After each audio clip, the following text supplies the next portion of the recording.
ነብይ ነኝ መልእክተኛ ነኝ ብሎ ተናግሯል። እሺ ምን እንበለው? ነብይ ነኝ ተልክ ያለሁ እያለ ኖ አንተ ልከሃል እንጂ አልተላክም እንበለው?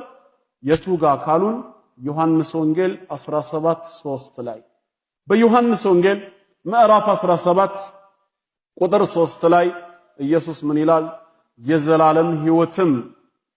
የዘላለም ሕይወትም ብቻህን እውነተኛ አምላክ የሆንከው አንተንና የላከውን ኢየሱስ ክርስቶስን ማወቅ ነው ይላል። عربኛው መጽሐፍ ቅዱስ ምን ይላል? إن الحياة العبدية أن يعرفوك أنت الإله الحقيقي وحدك ويسوع المسيح الذي أرسلته ይላል። أن يعرفوك أنت الإله الحقيقي وحدك ብቻህን እውነተኛ አምላክ የሆንከው አንተ ነህ።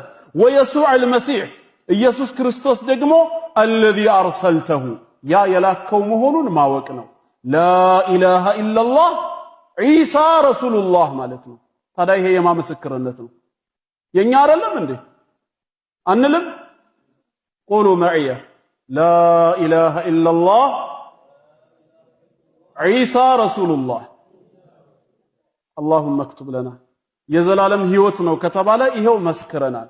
ብቻህን እውነተኛ አምላክ የሆንከው አንተን ብቻ ካለ የላከውን ኢየሱስ ክርስቶስን ማወቅ ነው ከተባለ እውነተኛ አምላክ ብቻ የሆነውን ይሄው አምነናል። የተላከውን ኢየሱስ ክርስቶስም ተቀበለናል። እኛ አንክድም።